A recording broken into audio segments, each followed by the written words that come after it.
aplicar la ocultación cardíaca. Para ello voy a comenzar hablando del estetoscopio y de sus partes.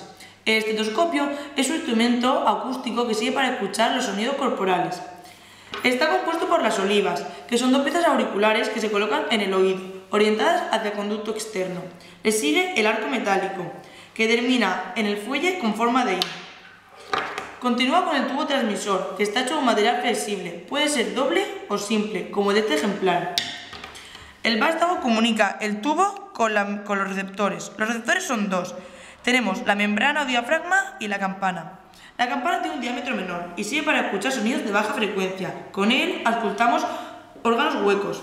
Con la membrana o diafragma, que es el fonendoscopio propiamente dicho, podemos escuchar sonidos de alta frecuencia y con él auscultamos el corazón.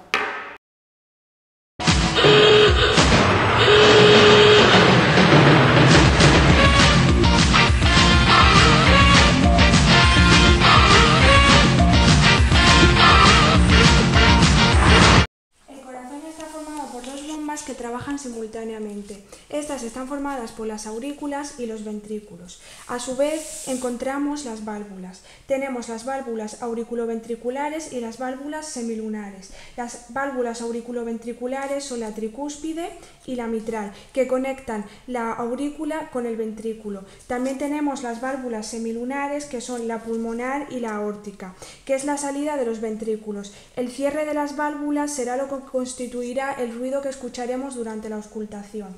En el lado derecho del corazón llega sangre pobre en oxígeno a través de la vena cava superior y la vena cava inferior, y esta sangre saldrá por la arteria pulmonar. En el lado izquierdo del corazón llega sangre rica en oxígeno a través de la vena pulmonar, y esta sangre saldrá por la aorta para distribuirse al resto del cuerpo.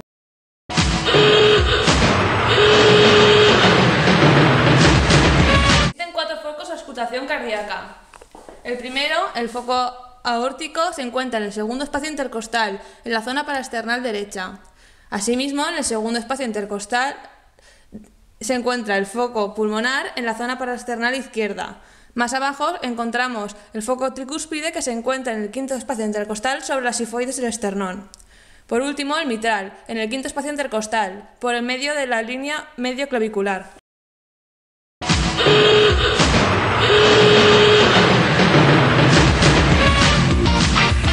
Distinguimos 4 ruidos cardíacos. El primer ruido cardíaco, tal como se observa aquí, corresponde al comienzo de la sístole ventricular y al cierre de las válvulas auriculoventriculares. El cierre de estas válvulas suele ser al unísono, pero en algunas ocasiones se puede escuchar este ruido desdoblado. El primer ruido cardíaco se percibe con mayor claridad hacia el ápex del corazón. Luego, el segundo ruido cardíaco corresponde al comienzo de la diástole ventricular y al cierre de las válvulas semilunares. Este ruido cardíaco se escucha desdoblado cuando se retrasa el cierre de la válvula pulmonar y se percibe con mayor nitidez hacia los focos de la base cardíaca. Luego, el tercer ruido cardíaco es un ruido diastólico que ocurre después del segundo ruido cardíaco y es causado por el llenado brusco del ventrículo.